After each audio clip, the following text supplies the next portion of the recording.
أعوذ بالله من الشيطان الرجيم بسم الله الرحمن الرحيم إن الحمد لله نحمده ونستعينه ونستغفره ونعوذ بالله من شرور أنفسنا من يهده الله فلا مضل له ومن يضلل فلا هادي له أشهد أن لا إله إلا الله وأشهد أن محمد رسول الله اللهم صل على سيدنا محمد وعلى آله وأصحابه أجمعين رب اشرح لي صدري ويسر لي أمري واحلل عقدة من لساني يفقهوا قولي أما بعد.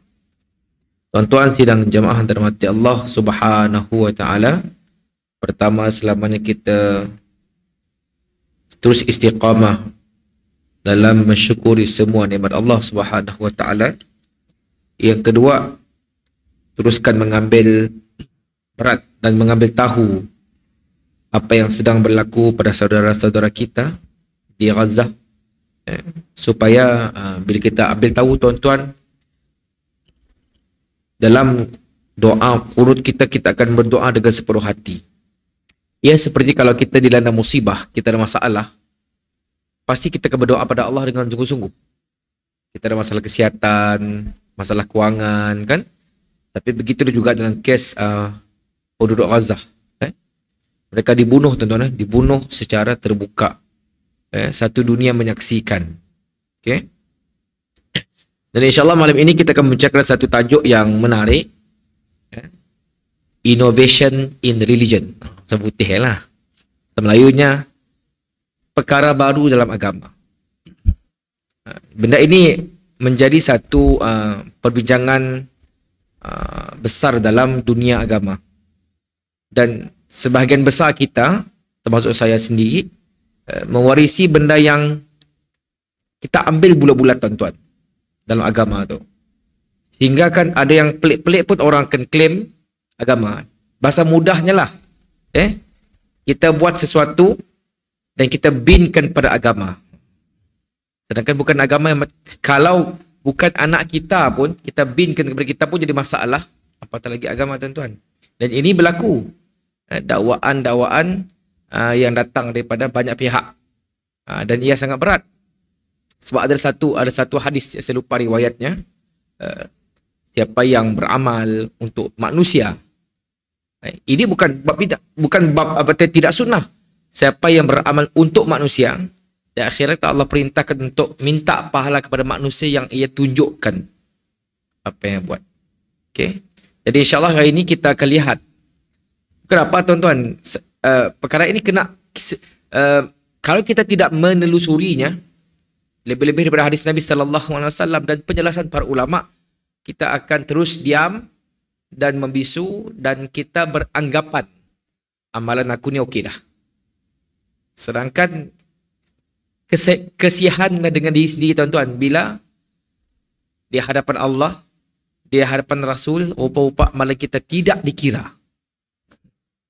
Sedih, tuan-tuan, sedih. Jadi sekarang kita betulkanlah. Ini kita tidak menyentuh siapa sendiri. Kan Nabi sebut, bila meninggal seorang manusia, bila mayatnya pergi ke kubur, maka ia diringi 3 perkara. Keluarganya, hartanya, dan amalnya. Harta dan amal kan balik, yang kekal bersama dengan adalah amal. Banyak orang membicara amal di sudut yang memperbanyakkan amal, tapi saya membicarakan betulkah amalan tersebut. Okey, iaitu yang pertama. Yang kedua, ini sebagai mukadimah, tuan-tuan, bila perkara baharu dalam agama, kena ingat perkara berkaitan agama aja. Kita nak pakai kereta, kita nak mula rumah, kita nak pakai baju apa, ia tidak dikategorikan dalam bab agama. Sebab itu kalau tuan-tuan belajar dalam bab pakaian, tidak ada pakaian Islam, tuan-tuan. Jubah pakaian Islam kah? Jubah tu pakai orang Islam kah? Pakai orang Arab. Nah, kadang-kadang dia sorong, pergi ke masjid pakai Cheongsam. Kita pelik, apa halnya tu pergi ke masjid pakai Cheongsam? Akhirnya Cina asyikkan yang pakai. Macam saya lah nak. Saya suka pakai jubah tu. Tapi kalau tuan-tuan belajar lebih lanjut, pakaian dalam Islam adalah menutup aurat. Saya nak buka minda kita dulu. Kalau tuan-tuan bawa budaya Arab, ataupun dalam bahasa kita bawa budaya Melayu, orang akan kata apa? Masuk Melayu. kau masuk Islam. Jadi kalau tuan-tuan berpakaian macam tu, pergi ke negeri putih, dia jilin orang. Pelik kan? Itu satu. Yang kedua, sama juga dalam konteks-konteks yang lain. Resip makanan Islam. Jadi orang mana? Kambing. Oh, jadi orang yang gaut kesian lah. Kalau kita menggunakan pandangan tersebut. Sedangkan kambing bukan makanan sunnah, tuan-tuan. Makanan sunnah apa, tuan-tuan? Yang halal. Makan dengan tangan kanan. Mulakan dengan doa. Bila makan, ambil yang dekat. Itu sunnah. Begitu juga yang perubatan. Satu tersebar video, tuan-tuan, berkenaan dengan ada seorang ustaz yang madah folic acid ada hati khinzir. Jadi bagi ibu-ibu mengandung, kalau jenis yang main terima bulat-bulat, ini agama nih. Sedangkan benda itu tidak dibuktikan. Kalau kita tak makan folic acid, tuan-tuan, perempuan lah yang mengandung, masalah baby ya masalah. Jadi itu kesimpulannya saya, kesimpulan awal saya nak bawa kepada tuan-tuan. Kita tidak menafikan dalam keadaan masyarakat kita minat pada agama, kena lihat juga kemampuan dalam sudut menyampaikan ilmu tersebut. Saya tak nafikan zaman-zaman bapak kita dulu, lebih-lebih macam kami orang lah, orang kapit, orang tedah, bapa orang ustaz. Kita di Kuching tu tiap-tiap malam kuliah. Kamu orang, nak nunggu kuliah sebulan sekali, susah. Dolok. Jadi, perkembangan zaman bermaksud perkembangan ilmu. Jadi, poin yang ketiga, seperti umur saya nak madah, kita kena betulkan cara fikir kita, supaya amalan yang kita polah sungguh-sungguh, tuan-tuan, itu akan menjadi syafaat, akan menjadi ganjaran. Sebab yang akan audit, yang akan verify, bukan saya. Yang akan verify amalan kita betul, bukan Tuan Imam, tetapi Allah dan Rasulnya. Kan? Sebab mereka lah, Rasulullah dan Allah lah yang menurunkan agama ini. Okay? Itu cara. Jadi, bila sebut perkara baru dalam agama, pertama kita kena fikir, apa perkara dunia jangan masuk dalam agama. Bahkan dalam satu riwayat, Nabi pernah menegur, bila Nabi first time sampai Madinah ketika hijrah, sahabat membuat pendebungaan tamar. Maka Nabi menegur jangan. Kan? Maka berlakulah tidak berapa menjadi kurma pada waktu tersebut. Dan akhirnya apa kata Nabi? Kamu lebih arif tentang dunia kamu, iaitu urusan agama. Dan kefahaman inilah menyebabkan orang bukan Islam takut dengan Islam. Sebab akan jadi Melayu. Lebih-lebih kalau orang masuk Islam. Nama Robert anak juga kawan saya dulu. Contoh. Tiba-tiba kita tukar namanya. Ridwan bin Abdullah. Marah si bapak, tuan-tuan. Bapaknya juga. Siapa tak nukar dengan Abdullah? Sedangkan perkahwinan yang berlaku dalam konteks ini diiktiraf dalam agama. Maksud saya tidak perlu tukar agama. Tapi masyarakat kita sudah ditrain, menyebabkan orang bangsa Bidayuh, orang bangsa Kelabit, orang Ulu, orang Dusun terpaksa jadi Melayu. Itu antaranya, tuan-tuan. Jadi perkara-perkara begini kena dilihat dengan hati-hati dan tidak beremosi, agar sebenarnya kita tu nak menjaga masing-masing. Rasa penat, tuan-tuan, kita buat benda yang tidak di-verify, benda yang tidak diiktiraf. Okey? Sebab saya beri contoh lain. Tuan-tuan pergi umrah, tawaf berapa kali? Berapa kali tawaf? Berapa kali tawaf? Tawaf di Kaabah berapa kali? 7. Siapa yang ada 7? Siapa yang ngajar kita 7? Rasulullah nak. Okey. Tuan-tuan rasa, 7 sikit lah. Tambah jadi 10. Boleh boleh?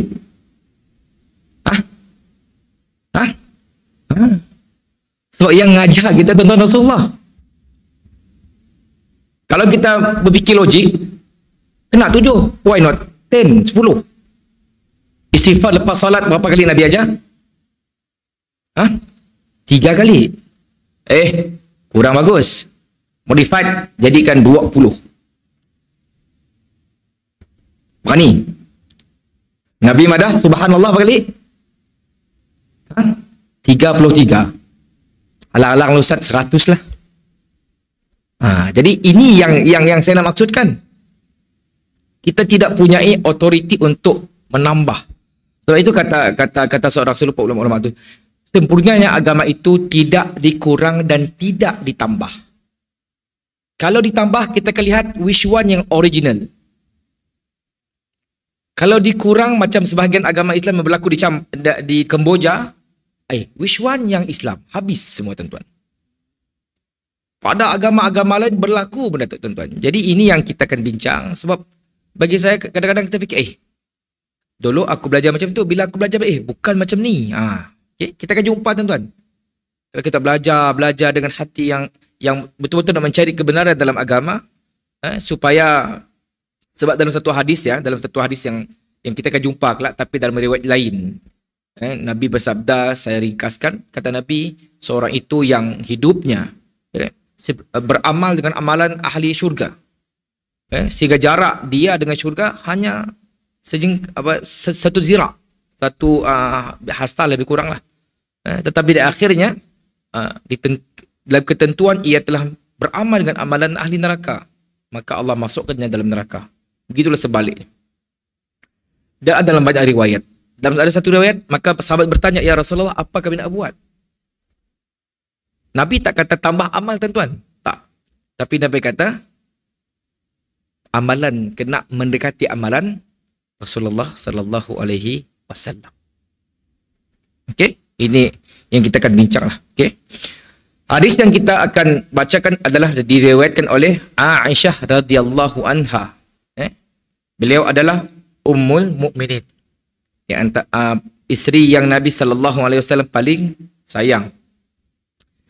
Daripada Ummul Mukminin, Ummi Abdillah Aisyah radhiyallahu anha, beliau berkata Rasulullah sallallahu alaihi wasallam bersabda, "Man ahdasa fi amrina hadza ma laysa minhu fa huwa raddun." Wa fi riwayat Muslim, "Man amila amalan laysa alaihi amruna fa huwa raddun." Yang bermaksud sesiapa yang mengadakan pembaharuan, inovasi dalam urusan kami, maksud urusan agama. Sebab Nabi turun tuan-tuan dalam urusan agama,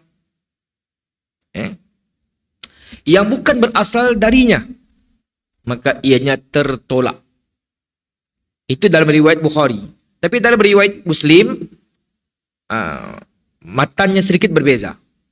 Barang siapa yang beramal dengan amalan yang bukan berasal dari agama kami, maka amalan ini tertolak. Tertolak. Secara umumnya tuan-tuan, saya boleh katakan mudah beginilah. Ada perkara yang kita rasa baik, bagus. Kita nak modify agama. Kita tidak diberi kebenaran. Saya bagi contoh lah. Tuan-tuan pun masjid, semayang, ubah. Pergi masjid Darul Abidin, ubah. Pergi masjid lain, ubah. Habis generasi kita, datang generasi baru, which one yang betul?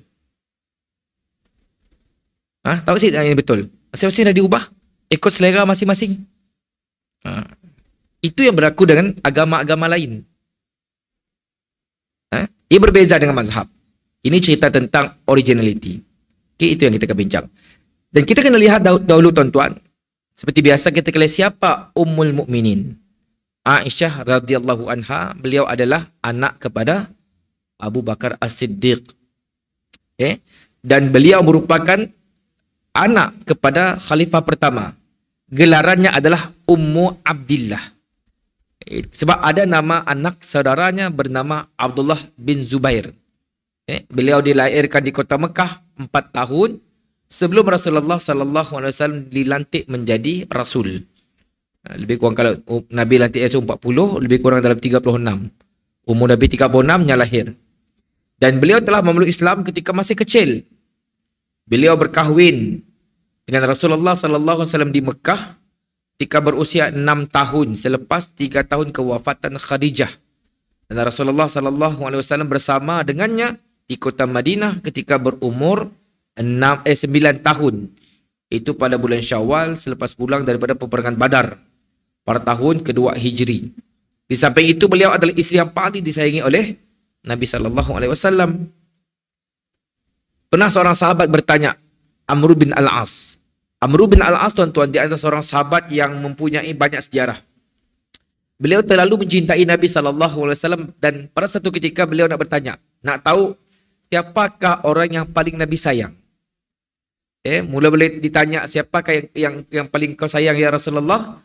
Maka Abu Bakar kata Nabi. Selepasnya Umar. Selepasnya adalah selepas-lepasnya. Dan Amr bin Al-As tidak mendapati namanya disebut. Jadinya fikir, dah stoplah, aku tak nak tanya lagi. Kalau aku tanya lagi, aku makin kecewa. Dan Aisyah salah seorang yang disebut dari Nabi SAW. Bila first ditanya, maka kata Nabi yang paling aku sayang adalah Aisyah radhiyallahu anha. Okay. Dan di kalangan lelaki, Abu Bakar, Umar dan seterusnya. Okay. Dan Aisyah radhiyallahu anha merupakan salah seorang isteri Nabi sallallahu alaihi wasallam yang faqih. Faqih maksudnya orang yang banyak ilmu berkenaan dengan agama. Alim, cerdik. Dan antara hadis yang banyak diriwayatkan berkenaan dengan perubatan. Sebab apa tuan-tuan? Sebab Aisyah sentiasa bersama dengan Nabi. Bila Nabi sakit, bila orang datang ubat, beliaulah. Sebabnya kalau kita nak belajar hadis tuan-tuan, perawi hadis kita kena kenal. Contoh saya ambil contoh je. Sahabat A meriwayat hadis Nabi ketika Nabi perang. Cerita A. Sahabat B meriwayat hadis yang sama tapi B. Bezanya sahabat B tadi orang yang sentiasa perang dengan Nabi. Sahabat A tadi jarang ataupun yang masuk Islam kemudian. Jadi, bila kita mengetahui pribadi ataupun latar belakang periwayat, maka kita tahu hadis yang B tadi lebih kuat. Sama je dengan yang kita belajar ini tentang Aisyah radhiyallahu anha. Banyaknya hadis yang diriwayatkan oleh beliau sebanyak 1210 hadis. Sebab ialah Aisyah tu menjadi main reference, rujukan utama. Dan banyaklah perkara berkaitan agama, fiqah, faraid, perkara-perkara berkaitan amalan Nabi sallallahu alaihi wasallam, bab-bab dan rumah tangga, bab sentuhan dan sebagainya. Kalau tuan-tuan belajar hadisnya ini berbeza. Orang yang berkata melihat Nabi dengan orang yang mendengar berbeza. Orang yang bersama dengan Nabi kelakar dengan orang yang melihat lain. Ya, kalau di sudut hadis di situ akan lihat kekuatan dan sebagainya. Hal ini diceritakan oleh Urwah bin Zubair. Aku tidak pernah melihat orang yang lebih faqih dalam ilmu agama, perubatan dan syair berbanding Aisyah radhiyallahu anha. Jadi walaupun Aisyah tinggi ilmunya, dan beliau juga turut bersama-sama para sahabat yang lain memainkan peranan dalam proses pendidikan, membentuk masyarakat. Dan ketika Rasulullah sallallahu alaihi wasallam wafat, umur Aisyah baru 18 tahun. Dan beliau hidup selepas kewafatan Nabi selama 40 tahun. Kisah paling masyhur tentang Aisyah tuan-tuan, kisah beliau difitnah. Ketika balik daripada satu musafir, beliau telah difitnah berzina dengan seorang sahabat bernama Safwan bin Mu'attal As-Sulami selepas peperangan Bani Al-Mustalik. Dan kisah ini dirakam oleh Allah Subhanahu wa taala di dalam Al-Quran. Lama juga lah Rasulullah terkesan dengan fitnah tersebut dan simak negur Aisyah sampailah turun ayat. Surah An-Nur ayat 11. A'udzubillahi minasyaitonir rajim. Innal ladzina ja'u bil ifki usbatum minkum la tahsabuhu syarran lakum bal huwa khairul lakum likulli imri'in minhum maktasaba minal ism walladzi tawalla kibrahu minhum lahu 'adzabun 'adzim. Sadaqallahul 'adzim. Sesungguhnya orang-orang yang membawa berita bohong itu adalah dari golongan kamu juga. Janganlah kamu kira bahawa berita bohong itu buruk bagi kamu. Bahkan ia adalah baik bagi kamu. Tiap-tiap seseorang dari mereka mendapat balasan daripada dosa yang dikerjakan. Dan siapa antara mereka yang mengambil bahagian yang terbesar dalam penyiaran berita bohong itu, baginya azab yang besar. Okay? Kisahnya agak dahsyat ya kisah itu. Kesian dengan Aisyah ketika itu. Dan di antara pujian dan kelebihan Aisyah radhiyallahu anha, Atta pernah berkata, Aisyah radhiyallahu anha adalah antara orang yang paling faqih, orang paling tahu tentang sesuatu perkara dan orang yang paling baik dalam memberi pendapat. Masruq pula berkata tentang Aisyah, telah berkata kepadaku As-Siddiqah, anak kepada As-Siddiq, kekasih Rasulullah sallallahu alaihi wasallam yang dibebaskan daripada langit. Okey. Dan Aisyah radhiyallahu anha meninggal di kota Madinah pada tahun 57 Hijri dan beliau telah dimakamkan di perkuburan Al-Baqi. Dan kita tahu ketika Rasulullah wafat, beliau tetap tinggal di rumahnya. Bila Abu Bakar wafat, meninggal, dikubur di sebelah Rasulullah, beliau tetap di situ. Dan apabila Umar tuan-tuan bila nak dicucuk salat subuh, maka beliau meminta izin kepada Aisyah untuk dimakamkan di sebelah dua orang sahabatnya. Ketika itulah Aisyah keluar. Sebab Umar bukan mahram Aisyah radhiyallahu anha. Dan beliau meninggal selepas solat witir pada bulan Ramadan. Dan yang menjadi imam solat jenazah Aisyah adalah Abu Hurairah.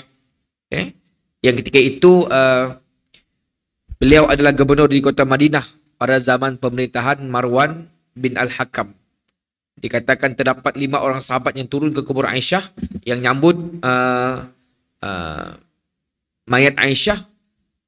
Abdullah bin Zubair, anak saudaranya, Urwah bin Zubair, anak saudaranya, Al-Qasim bin Muhammad, Abdullah bin Muhammad bin Abi Bakar, dan Abdullah bin Abdurrahman bin Abu Bakar. Bukan orang lain lah, anak saudaranya dan sebagainya, adik-beradik dan sebagainya. Okay? Apa spesialiti hadis yang kita akan bincangkan, tuan-tuan? Hadis yang nampak simple, hadis yang menjadi kontroversi juga dalam masyarakat kita bila kita tahu. Hadis ini adalah menjadi kaedah yang agung di antara kaedah-kaedah agama dan sebahagian daripada jawami al-kalim. Apa jawami al-kalim? Jawami al-kalim adalah ringkas dan padat. Salah satu kelebihan yang ada pada diri Nabi sallallahu alaihi wasallam, simple je. Simple apa yang kata Nabi, tetapi maksudnya luas. Bahkan syarah hadis itu panjang. Okey. Dan hadis ini merupakan salah satu daripada asas yang penting di dalam Islam. Seperti mana hadis yang kita baca di awal, semua amalan inna a'malu bin niyah pun merupakan antara yang penting dan kena tahu. Sebab kita lihat kata pensyarah pentahqiq kitab ini, kalau inna a'malu bin niyat itu membicarakan amalan batin, hadis kelima ini membicara amalan fizikal. Dan ia kena dibaca bersama-sama. Maksudnya kena faham bersama-sama lah. Jangan baca hadis pertama, tinggalkan hadis nombor 5. Bacakan hadis nombor 5, tinggalkan hadis pertama. Hadis pertama melihat kepada keikhlasan. Melihat kepada hati. Sebab yang 3 kumpulan yang masuk neraka awal, tuan-tuan, kerana hati mereka. Yang syahid kerana hatinya ingin orang memujinya. Seorang dermawan yang mati akhirnya masuk neraka kerana ingin orang memujinya. Dan orang yang alim. Semua kerana hati, tuan-tuan. Jadi itu yang pertama. Dan syarat penerimaan amalan adalah keikhlasan hati masing-masing. Dan benda hati, benda yang gaib, benda yang hanya Allah Subhanahu wa taala yang tahu. Tetapi hadis ini juga membicarakan tentang amalan. Tentang practicality dalam ibadah. Saya ulang, ibadah. Bukan ibadah umum, ibadah khusus. Perkara yang ada syarat, rukun dan sebagainya. Tidak termasuk dalam perkara-perkara dunia. Maka begitu juga dengan hadis ini, merupakan neraca ataupun timbangan kepada amalan fizikal, di mana semua pekerjaan yang bukan, semua pekerjaan yang bukan dari suruhan Allah dan Rasulnya, maka ia adalah ditolak. Kadang-kadang benda yang Nabi suruh pun, Allah suruh, tapi kita pola. Contohnya pernah berlaku tuan-tuan zaman tabi'in. Orang mencipta hadis palsu. Cerita tentang kelebihan baca Quran. Maka ditanya dengannya, kenapa engkau cipta hadis baca Quran tu? Aku nak suruh orang baca Quran. Maka create hadis orang baca Quran. Niatnya betul lah, bagus niatnya. Tapi caranya, kan Nabi sebut dalam riwayat yang lain, barang siapa berbohong atas nama aku, maka ia menempah tempat di neraka Allah Subhanahu wa taala.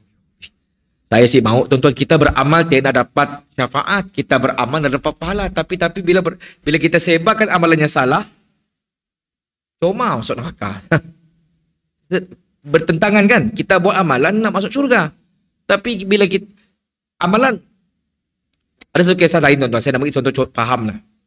Satu kisah Abu Musa al-Asy'ari pernah mendatangi Ibnu Umar. Kata Ibnu Umar, Ibnu Umar ke Ibnu Abbas di Madinah.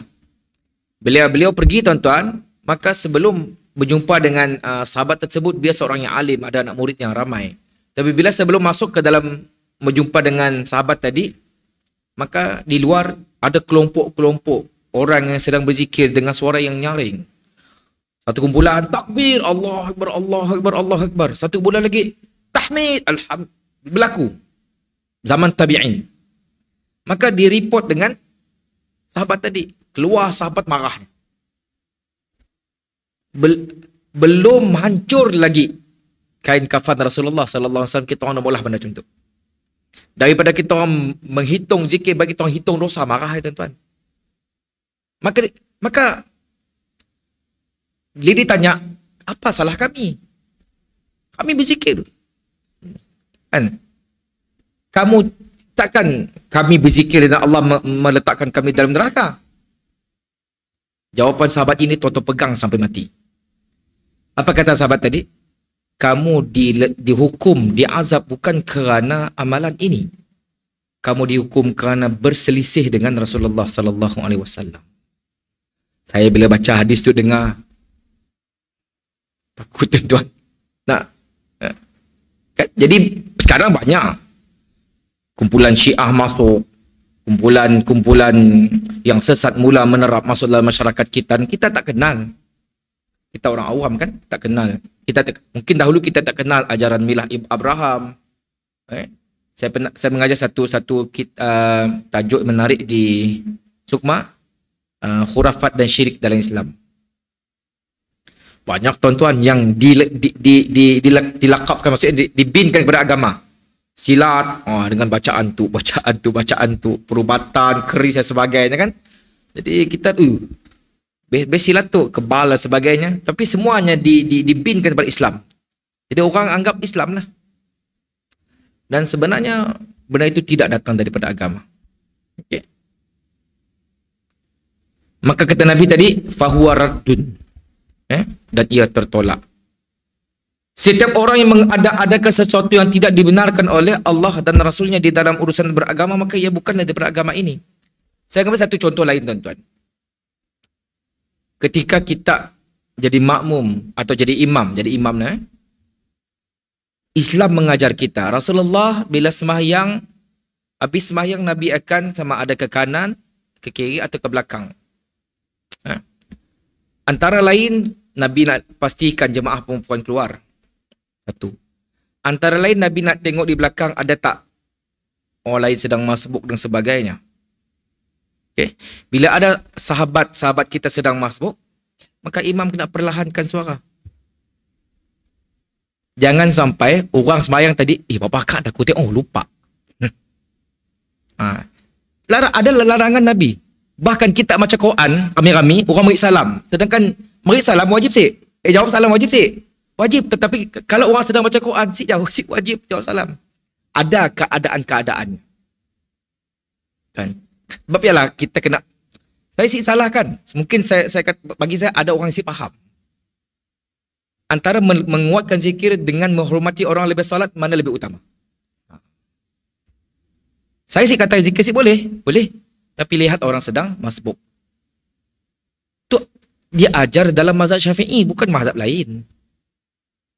Cuma kita yang Mungkin lupa lah, sebagi saya lupa lah. Saya dulu pun macam ni aja lah. Dulu mari saya tu hebat. Pantang nemu mic. Dapat mic. Wah, kena juga. Waktu saya belum belajar gila dulu lah. Dapat mic. Lepas salam, saya go ahead benar-benar. Saya siap peduli orang kek kalian semayang. Jadi bila dah belajar, oh salah. Okay. Macam ni.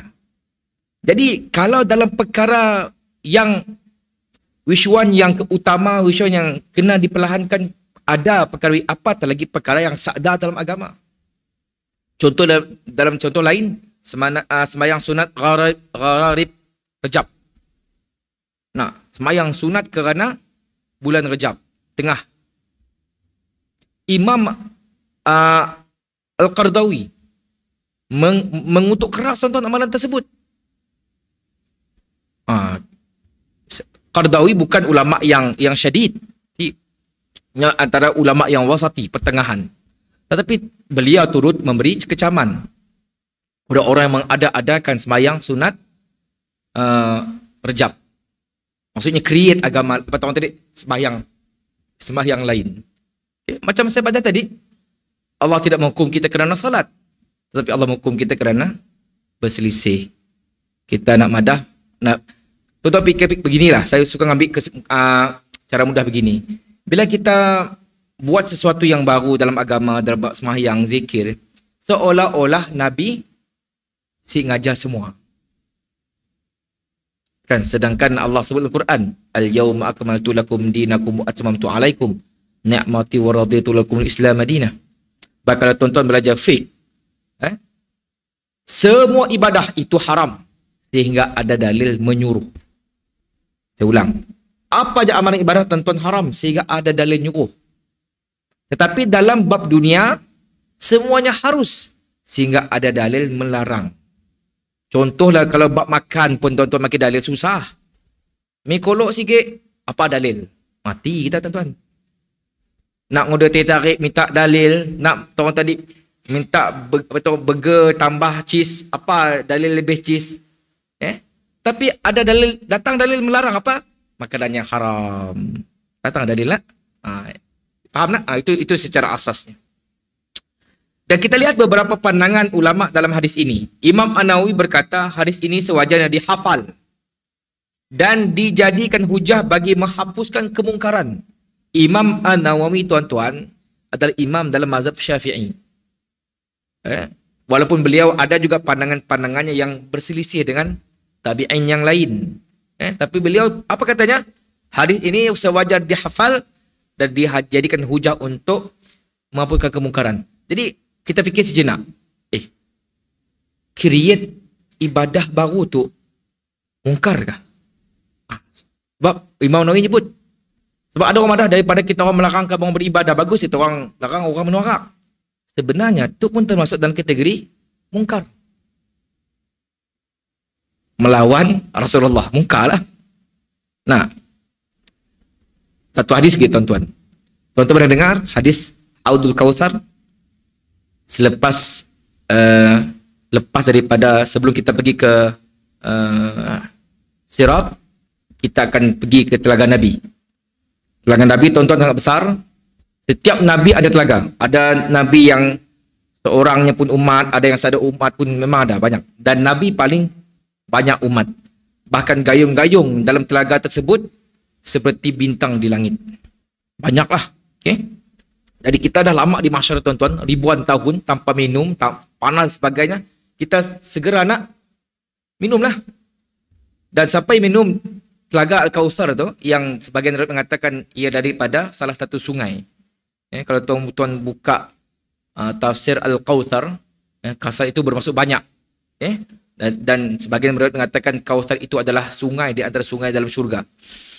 Bila kita minum dan kita tak akan haus selama-lamanya. Tetapi bagaimana minum? Pertama, Nabi akan lihat daripada cahaya wuduk kepada kesan wuduk kita. Okeylah, patnya kita lepas. Ada peluang minum. Bila kita dah megang gayung, akan ada malaikat Jibril yang melarang. Maka ditanya oleh Rasulullah, kena aku melarang untuk umatku? Apa jawab Jibril? Okey, ada dua perkara lah yang kita dapat belajar daripada jawapan Jibril.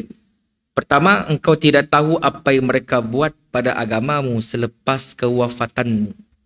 Pertama, Rasulullah tak tahu pun. Bila beliau dah wafat, tak tahu apa yang berlaku di dunia. Jadi pertama, kalau ada orang mati, boleh berhubung dengan orang hidup, tertolak. Okay? Nabi pun tahu tuan-tuan. Tiba-tiba ada orang lain lebih tahu. Satu.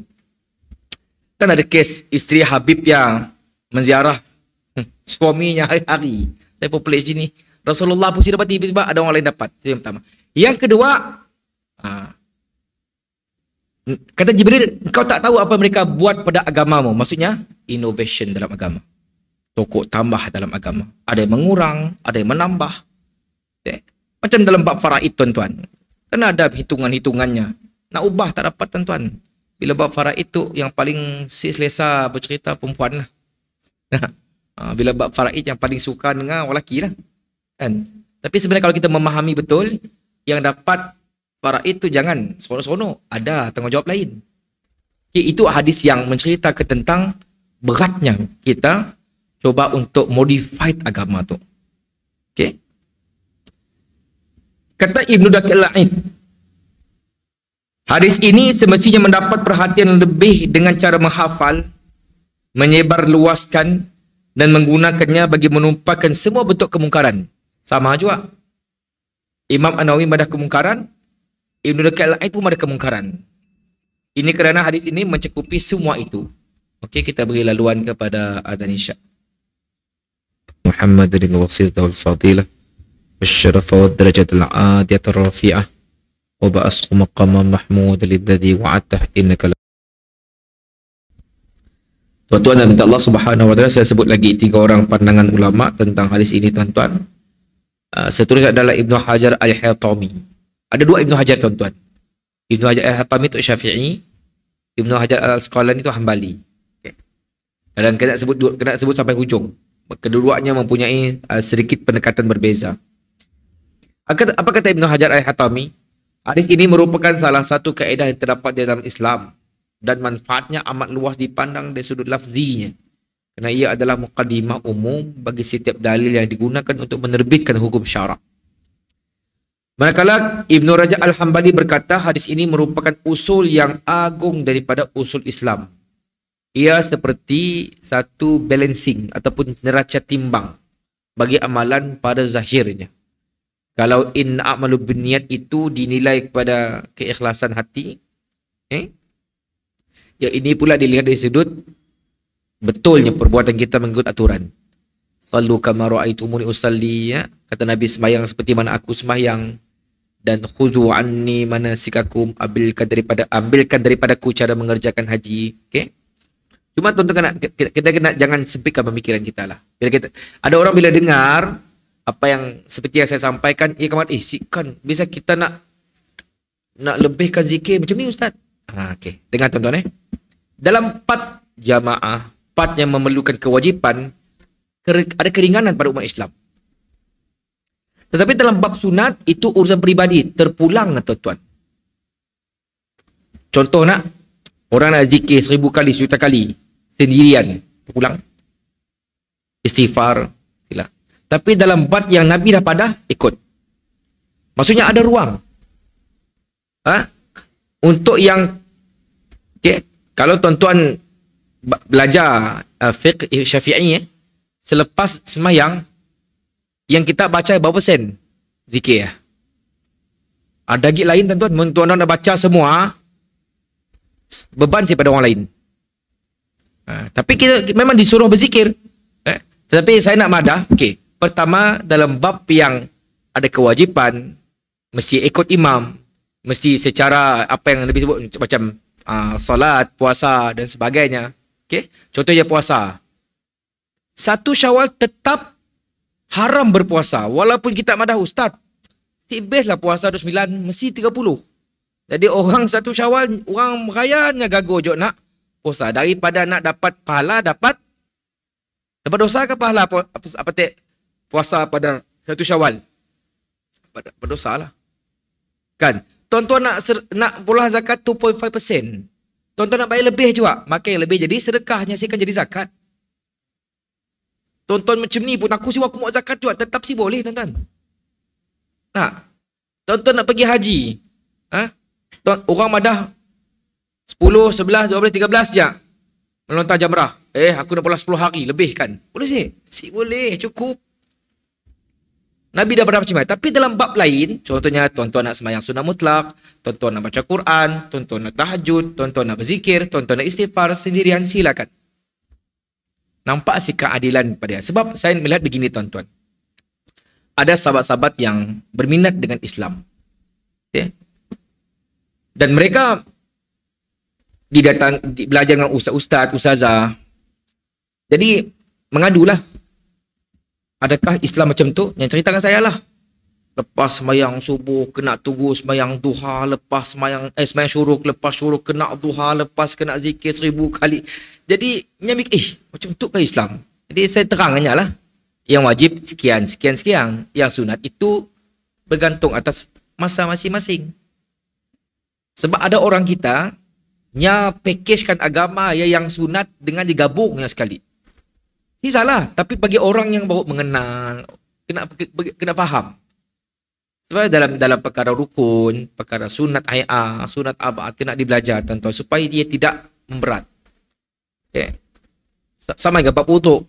Bab wuduk kalau tuan-tuan buka dalam Sahih Bukhari, ada 3 pandangan. Kita selalu baca yang sikit aja pandangan 3 kali. Ada pandangan mada Nabi berwuduk sekali. Ada pandangan mada Nabi berwuduk 2 kali. Ada pandangan mada Nabi berwuduk 3 kali. Dan ketiga-tiganya daripada Nabi SAW. Baik kalau tuan-tuan belajar fiqah, siapa yang mengatakan mesti 3, si boleh. Sebab 2 pun betul juga. 1 pun betul.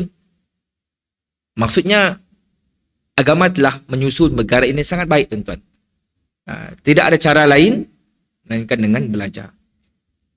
InsyaAllah 2 minggu lagi kita akan sambung kepada isi yang sebetulnya lah. Saya panjangkan penjelasan supaya saya tidak mahu ada orang tersilap faham. Tajuk biasa bab hadis nombor 5 selalu di skip orang tuan-tuan. Hadis nombor 5 tu kalau yalah.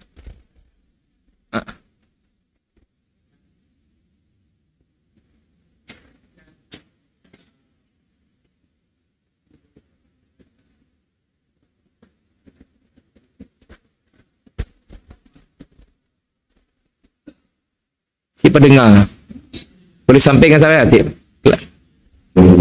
Oh, salah jawab pula. Okey.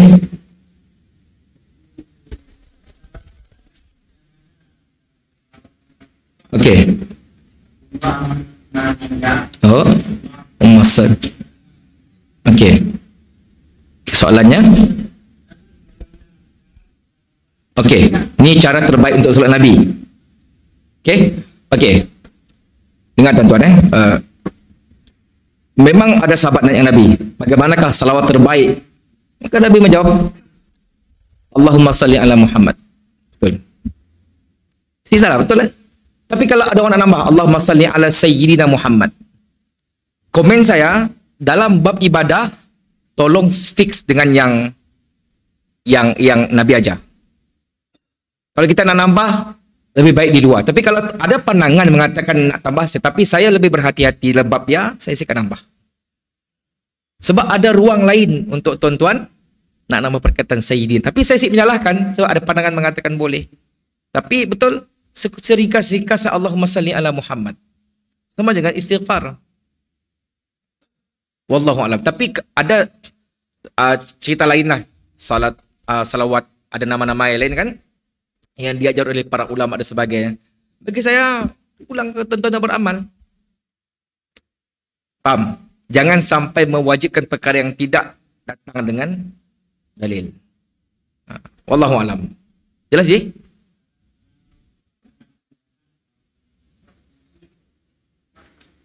Yes, macam mana lah.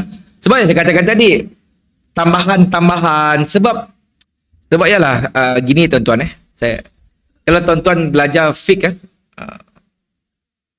kalau tuan-tuan belajar angkat tangan cukup. Angkat tangan je. Angkat tangan tuan-tuan, tak ada dalil yang kuat. Sebab ialah masing-masing ada yang sepanjang waktu angkat, ada yang bergerak-gerak sebab ia tidak jelas. Sebagian Syafi'i Dalam Syafi'i pun berapa pandangan, angkat tangan. Ada yang macam ni dulu. Kalau contoh baca dalam Majmu' Syarah Muhazzab, lepas dia macam tu. Tapi benda itu dalam kategori sunatnya bukan wajib. Tapi orang kelahi bab tu. Maksud saya, itu penjelasan para ulama, fuqaha. Fuqaha tu orang yang menjelaskan macam ni hukum yang terbit. Tetapi kalau tu just pandangan saya sih mengatakan salah bagi orang yang nak menambah Sayyidina. Saya sih mengatakan salah. Tapi bagi saya sendiri, kalau dalam bab sembahyang, saya akan fix dengan apa yang Nabi padah. Tapi tanpa menyalahkan orang yang nak nambah Sayyidina.